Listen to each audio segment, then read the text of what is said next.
नमस्कार। कल हम बात कर रही थी वैदिक गणित में वर्ग ज्ञात करने की 3 विधियों को पढ़ा था हमने। एकाधिकैन,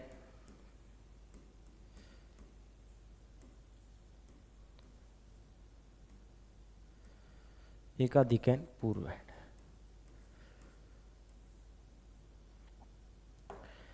इसमें हमने पढ़ा कि जिसमें इकाई का अंक 5 हो उस संख्या का वर्ग हम इस विधि की सहायता से ज्ञात कर सकते हैं। जैसे हम 25 लें तो ये विधि है, 2 भाग करते हैं, इकाई के अंक यानी 5 का वर्ग और जो आगे वाला अंक है 2 गुणा 2 प्लस 1 यानी इसका एकाधिक है।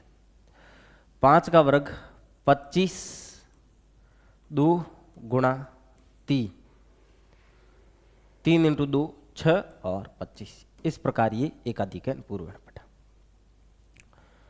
और उसके बाद हमने पढ़ा था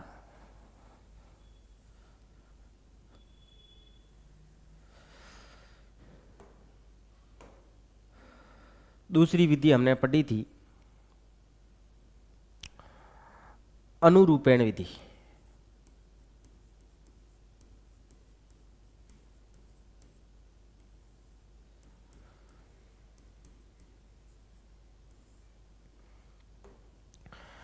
अनुरूपेण विधि में हम 2 संख्याओं तक किसी भी संख्या का ज्ञात कर सकते हैं। ये संख्या a प्लस बी के होल स्क्वायर पर आधारित थी, यानी a square plus 2ab plus b square. यानी कोई भी संख्या हम यदि ले लेते हैं, जैसे 33 ले लेते हैं, तो इसके 3 भाग करेंगे हम, पहला, दूसरा और तीसरा। तो पहले का वर्ग, पहले स्टेप में पहले का वर्ग, लास्ट स्टेप में इसका वर्ग, और बीच में 2 गुणा पहली संख्या गुणा दूसरी संख्या। 3 का वर्ग 9, 18 और ये 9। 9 का 9 एक ही संख्या हासिल नहीं जाएगी, 18 का 8 एक गया हासिल, 9 ने 1 10, यानी 33 का जो वर्ग होता है वो। उसके बाद जो हमने पढ़ा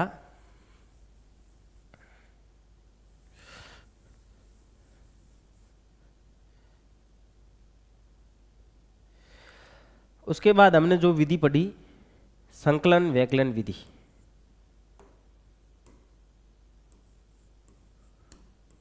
संकलन व्यकलन विधि, या इसका दूसरा नाम था इष्ट संख्या विधि। इष्ट संख्या, इसमें हमने क्या पढ़ा, ऐसी संख्या जो 10 के गुणज के रूप में हो जाए। जैसे अपन लेते हैं 17। 17 में क्या जोड़ूं, यानी 7 घटा देते हैं तो ये 10 प्राप्त हो जाता है। तो इसमें जो इष्ट संख्या है वो आपके हो गई 7। तो इसका फॉर्मूला था संख्या प्लस इष्ट संख्या, संख्या माइनस इष्ट संख्या प्लस इष्ट संख्या का वर्ग।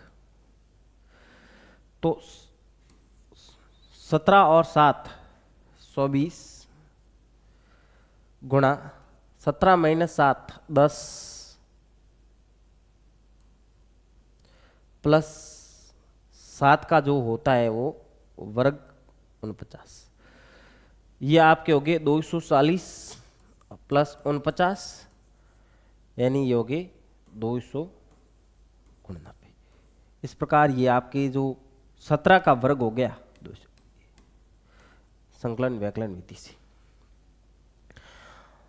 ये 3 विधियां हो गई थी। इसके बाद हम अगली विधि लेंगे सूत्र निकलम आधार उप आधार विधि। सूत्र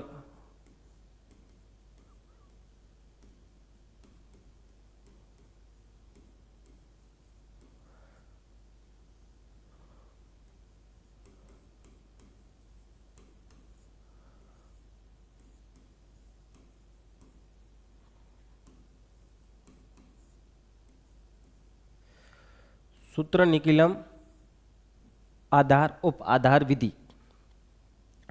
अब इसमें से 2 चीजें हैं, एक है आधार और दूसरा है उपाधार।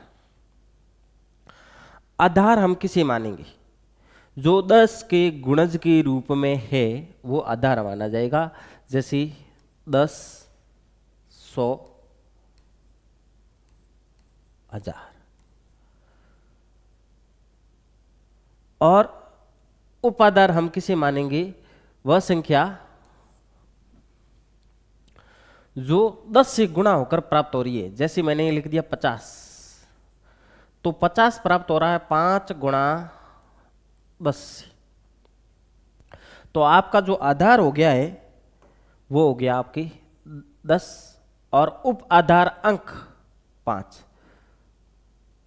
ठीक है, उप आधार अंक हो गया आपके 5 और आधार हो गया 10। जैसे आपने ले लिया 70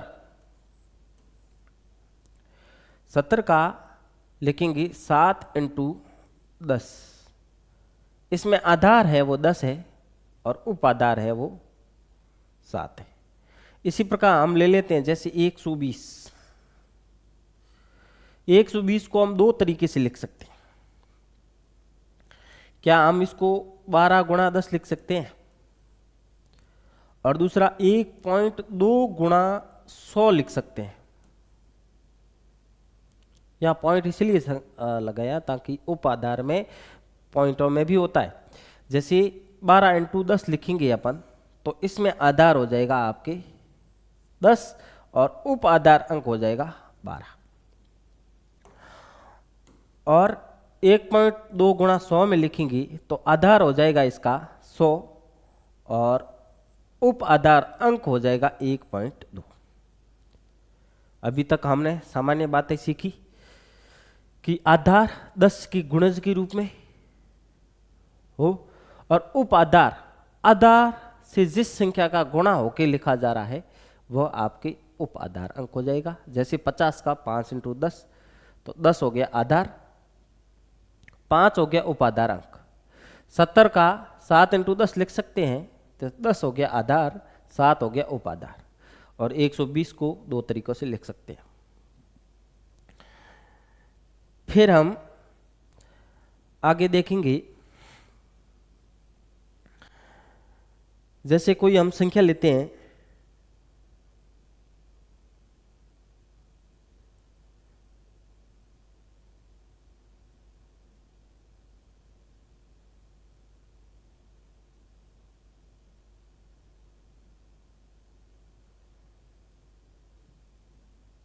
जैसे हमने संख्या लिखी एक 14 का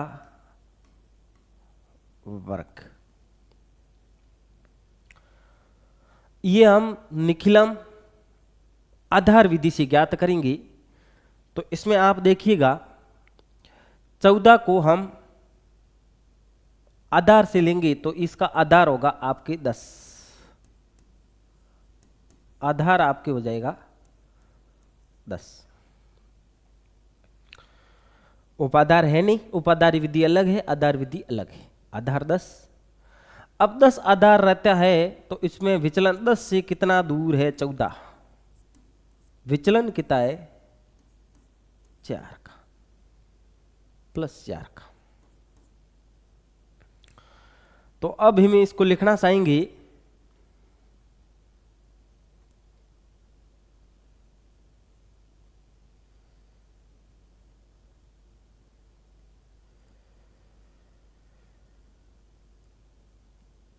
इसका वर्ग ज्ञात करने के लिए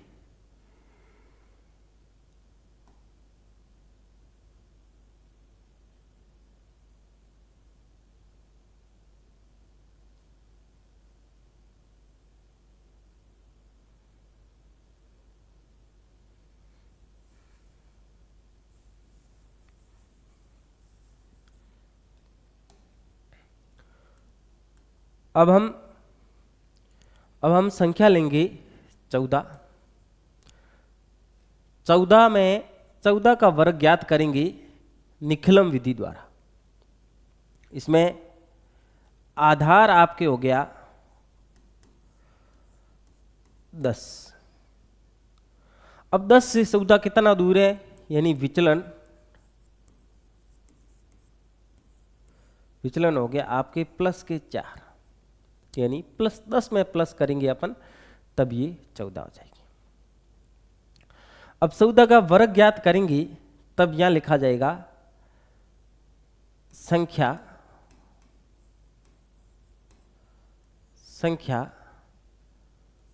प्लस विचलन। दूसरा स्टेप, विचलन का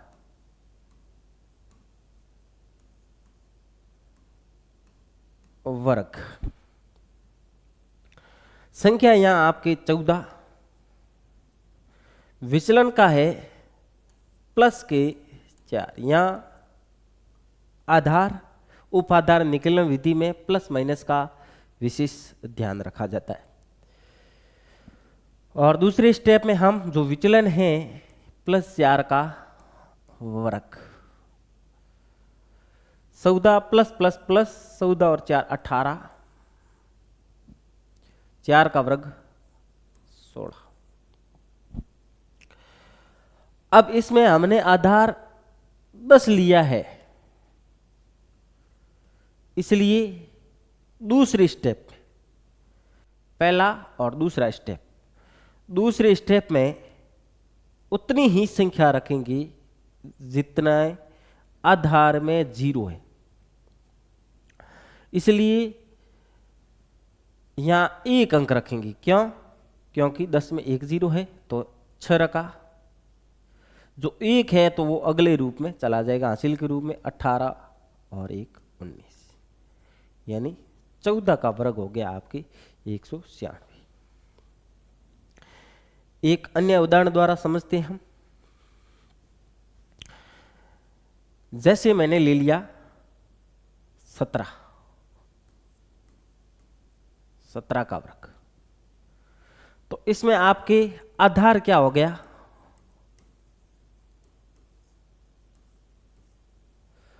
आधार हो गया 10 और विचलन कितना हो गया?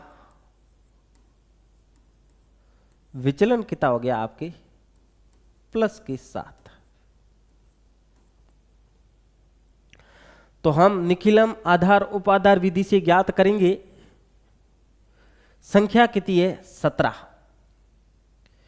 प्लस के 7, और दूसरे स्टेप में हम लिखेंगे विचलन का वर्ग। 17 और 7 24, उसका वर्ग 49। अब हम पीछे सेकंड स्टेप में एक ही संख्या रखेंगे, इस एक संख्या को हम आगे लेके आएंगे 4 को, तो 9 का 9, 4 हासिल गई 28, 2 नंबर 17 को होता है। 2 अंकों के बाद हम तीसरी अंक का भी आधार विधि से करेंगे। जैसे मैंने ले लिया 109 का वर्ग। अब इसमें स्पेशलिटी दिख रही है कि एक आधार इसका हो गया 100।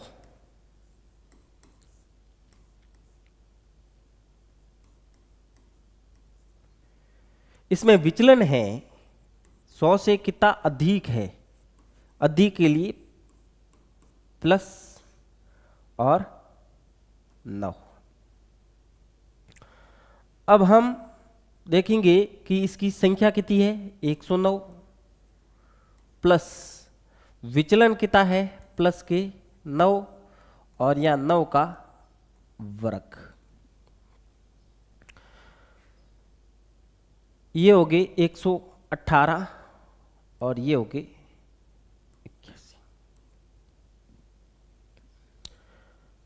अब सेकेंड स्टेप में पीछे उतने ही अंक रखेंगे जितने आधार में जीरो, आधार में 2 जीरो है इसलिए यहाँ 2 संख्या ही रखेंगे, हासिल नहीं जाएगी तो ये 1 8 8 1 1 हासिल नहीं गई इसलिए 109 का वर्ग ये हो गया। बड़े सामान्य से विधि है। अब हम थोड़ा सा अगले स्टेप में जाते हैं, जैसे कि 102 102 का वर्ग। 102 का वर्ग इसलिए लिया, आगे देखिएगा कि इसमें आधार आपके आ गया 100 और विचलन है वो आ गया आपके प्लस के 2। अब हम ज्ञात करेंगे संख्या इसकी होगी 102 प्लस के 2 और यहाँ प्लस के 2 का वर्ग। 102 हो गए ये 104 और यहाँ हो गया आपके 4। अब अपने पास ये समस्या आई कि आधार में संख्या तो 2 है लेकिन यहाँ संख्या ही 1 है, तो क्या करेंगे, तो पीछे संख्या 2 कैसे रखेंगे। तो कोई बात नहीं, यहाँ अपन 0 लगा सकते हैं, 0 4 4 ये, तो ये आपकी संख्या हो जाएगी 104 0 4, ये आपके 102 का वर्ग हो गया। अब हम आधार विधि में विचलन माइनस ऋणात्मक विचलन लेते हैं, जैसे लिया 97 का वर्ग। अब 97 100 के नजदीक है इसलिए आधार है 100 और इसमें विचलन कितना होगा,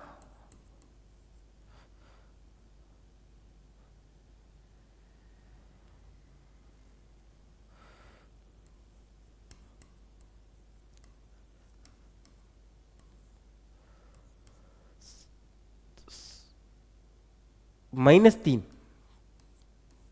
3 कम है। अब हम विधि वही अपनाएंगे, संख्या है 97 प्लस -3 और -3 का वर्ग। 97 प्लस माइनस 97 में से 3 गए 94 और यहाँ हो गया आपके -3 का वर्ग 9। अब हम वही आधार 100 है इसीलिए यहाँ भी 2 संख्या लगाएंगे, यहाँ लगा देंगे 0 और ये आपके बन गया निखिलम आधार से ऋणात्मक ज्ञात करने का। अब हम अगला लेते हैं, जैसे एक बड़ी संख्या ले लेते हैं अपन, बड़ी का मतलब विचलन बड़ा, जैसे हमने 88 का वर्ग निकाला। इसको उप आधार विधि से भी निकाल सकते हैं लेकिन हम आधार से सीखेंगे उसके बाद उप आधार से, ये उप आधार से थोड़ा सरल रहेगा। तो इसका एक बार आधार मान लेते हैं 100, 10 से काफी दूर है, 100 के नजदीक है, आधार से निकालने की कोशिश करते हैं। और विचलन आपके कितना हो गया, आपके विचलन आपके हो गया 12 माइनस की। तो हम निकालेंगे संख्या 88 प्लस -12 का वर्ग। तो 88 में से 12 गए 77 और यहाँ हो गया 144। अब हम देखेंगे यहाँ आधार में 2 संख्या है इसलिए यहाँ भी 2 अंक रखेंगे, a को हासिल के रूप में दे सकते हैं। तो ये हो गया आपके 4 4 7 7 88 का वर्ग इस प्रकार हुआ। अब हम सीखेंगे उप आधार विधि। उप आधार विधि में जैसे हमने उप आधार विधि, निखिलम की उप आधार विधि। उप आधार में जैसे हम लेते हैं, दो संख्या से स्टार्ट करते हैं, 23 लिखा, 23 का वर्ग। तो हम इसी से फॉर्मूला बनाने की कोशिश करेंगे। पहले ये संख्या लिख लेते हैं, ये इसका 20 के आसपास है, यानी आपके उप आधार हो गया, उप आधार क्या 20, और आधार हो गया, इसको हम लिखेंगे 2 × 10 के रूप में, इसलिए आधार आपके कितना हो गया 10, और उप आधार अंक हमने किससे गुणा किया वह लिख लेते हैं 2। इस प्रकार हमने ये देख लिया कि 23 में उपाधार 20 है, 20 को हम लिखेंगे 2 × 10 के रूप में, और आधार इसका 10 हो गया और उपाधार अंक हो गया 2। अब इसको हम लिखने का तरीका, पहले तो वही फॉर्मूला लिखेंगे, आधार वाला संख्या प्लस विचलन,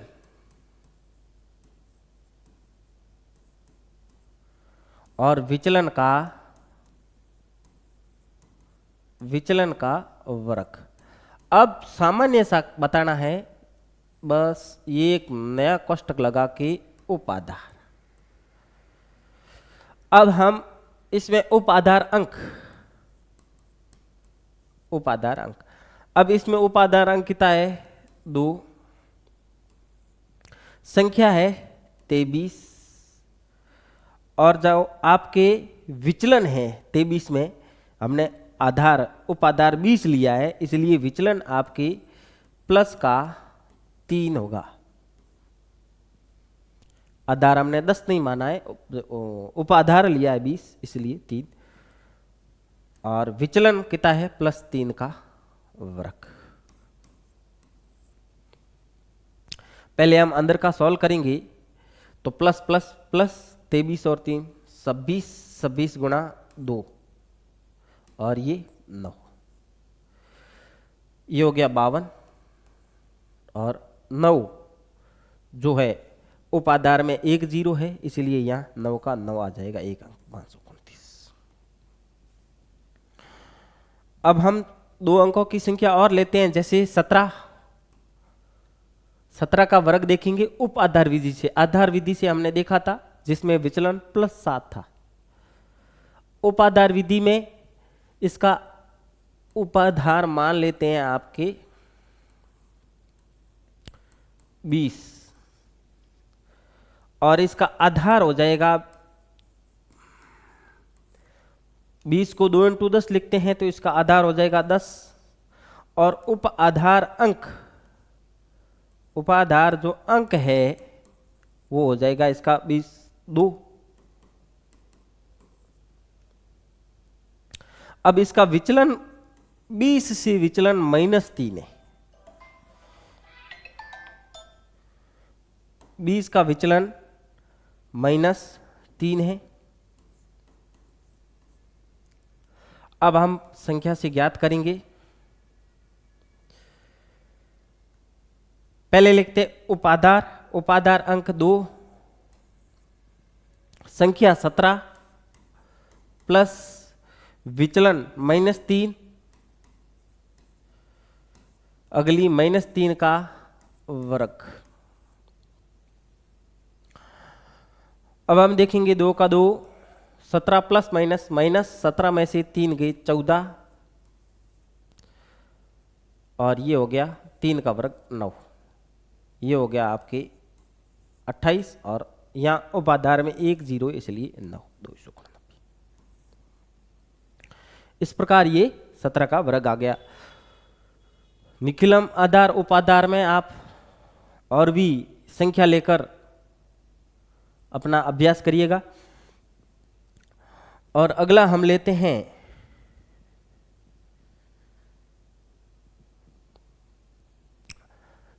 तीन संख्या का उपाधार। जैसे हमने लिया 97,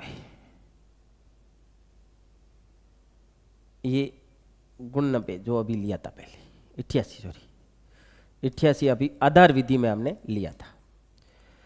आधार विधि से इसका हमने सीखा। अब उप आधार विधि से, अब उस आधार विधि में हमने आधार 100 लिया था, उप आधार विधि में हम ये इसके 2 ले सकते हैं। हमने दोनों विधि से देखेंगे। जैसे ये 90 के नज़दीक है तो इसका जो उप आधार हो गया, उपाधार हो गया आपके 90, आधार आपके हो गया 90 को 9 इंटू 10 लिखेंगे तो 9 इंटू 10, तो उप आधार अंक कितना हो गया 9।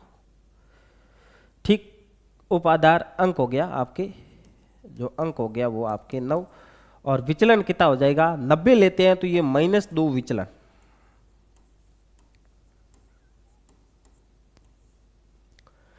तो हम यहां लिखते हैं संख्या कितनी है, पहले लिख देते हैं आपके उप आधार अंक 9, संख्या कितनी है 88, और विचलन कितना है आपके -2, और यहां -2 का वर्ग। तो आपके यहां हो गया 9 गुणा 88 में से 2 गया 86, और यहां वर्ग हो गया आपके 4। तो इसको हम गुणा करते हैं,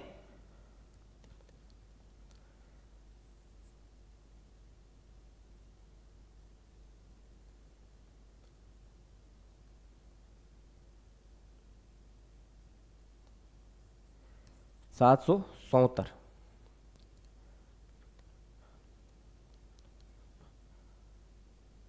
और यहाँ 4।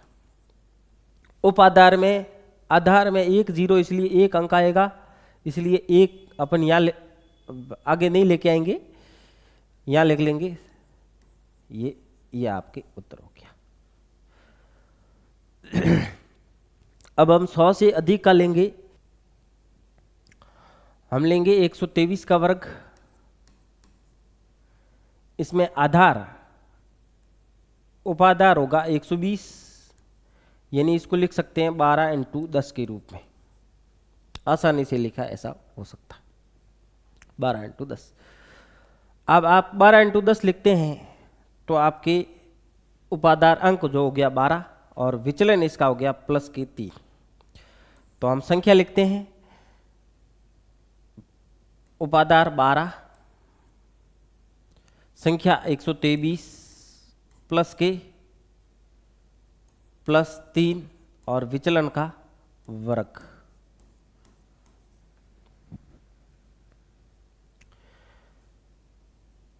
या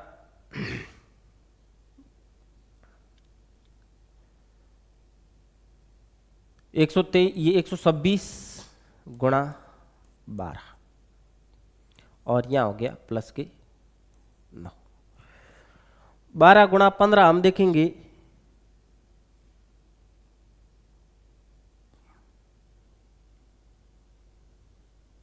बारह गुणा 126 आपके हो जाएगा 1512, और ये 9 का 9। अब उपाधार आधार हमने 10 लिया, इसलिए पीछे 1 अंक रखना है, तो इसलिए ये हो जाएगा 1512 9। यह आपके हो गया 123 का वर्ग। इस प्रकार हमने आधार और उप आधार निखिलम की विधि पढ़ी। अगली क्लास में हम द्वंद्व योग विधि द्वारा वर्ग निकालना सीखेंगे।